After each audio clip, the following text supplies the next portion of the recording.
Bodo was like the most amazing trip that we'd ever been on. Similar to a League Two standard of stadium, but with kind of Borussia Dortmund level sort of support. It's different football, it's a different pitch, but you know in life you have to do what you got to do to find a way to win, and we got to do that. I think they'll give us quite a good game this year. Some of the Tottenham players will talk when they come back that was something. How could 8,000 people be that loud? In a repeat of last season's Europa League semi-final, Bodo Glimt take on Tottenham in the Arctic Circle once again. Spurs run out 5-1 winners over 2 legs in May, but will things be different this time for the Norwegian side, who are taking part in their first ever Champions League campaign? Bodo forward Ole Didrik Blomberg explained how difficult Spurs players will find it playing on their artificial pitch after the home leg of the Europa League semi-final earlier this year. What can the Tottenham players expect next week? Because it'll be a different atmosphere to what they're used to, very different to tonight. An artificial pitch. What sort of welcome would you give them?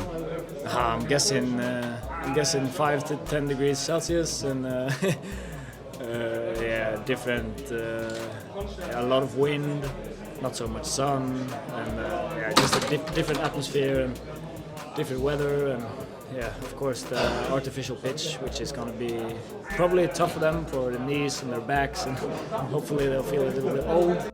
Bodo is a very small town in northern Norway with a population of just over 42,000, so the trip will be very different to the usual Champions League away fixture for the travelling Spurs fans. It took us, I think, three flights to get there, and it was like a small town in the middle of Norway. There was no taxis. We actually got around on scooters. That was the only way to get around, and everything was 15 minutes walk from everywhere. So it was 15 minutes walk from the airport to the city centre. It was 15 minutes walk from the city centre to the stadium, and 15 minutes walk from the stadium to our Airbnb. I've never been to a game before, let alone a semi-final of the European tournament, where when we won the game, every Scandinavian fan outside the ground came up, shook our hands and said, "Wish you luck in the final against Man United." It was absolutely freezing there, and when we got to the ground it was miserable, grey, wet. Obviously it was a plastic pitch. Oh, there was a beautiful city, fans were really, really welcoming. Small stadium, very, very small. Just kind of like my non-league team, really. You could take the whole population of Bodo, put them in the beautiful stadium for Tottenham, and you wouldn't even feel it. 3,000 of them were here today.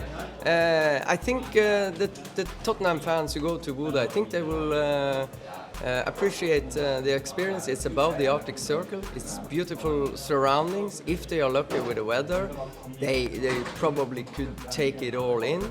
It's much fresher air to breathe in, and a nice harbor to walk in, great people to meet, and I think if I know the English fans right, they will probably have a few beers with the locals before the game, and hopefully also after the game, no matter what the result will be.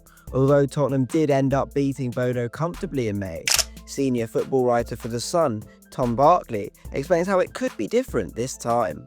But the game itself, there was so much in the build-up to it about how Tottenham would fare at this ground, this tiny little ground with this plastic pitch, where so many other big names in Europe had slipped up, and in the end they were absolutely fine. And one other thing they did, which I think was actually to their detriment, Bodo Glimt, was they watered the pitch beforehand, because there'd been a lot of talk about how people would struggle on the pitch, but because it then rained after they watered the pitch, it really slowed the game down rather than making it a lot quicker, which is I think what they were trying to put into effect by watering it, and that really seemed to play to Tottenham's hands, given they were already winning 3-1 on aggregate and they were trying to slow the game down. So if the weather's anything like the same as it was in May, I would advise Bodo, if they want to go through, not to do that this time. Despite the weather and the artificial pitch, Spurs fans are still confident that Thomas Frank's side have enough to beat the Norwegian champions in Bodo. I think Tottenham will go and beat them again. I think they'll beat them stronger. I think we're a lot better side than what we were over there. I think we'll do them next week again. I think the pitch isn't going to be a problem. We've done it before, we'll do it again. The weather and the climate is going to make a difference regardless of who you are, but we've played there before, so we know we can beat them in 0 degrees. Why can't we beat them in -2 degrees?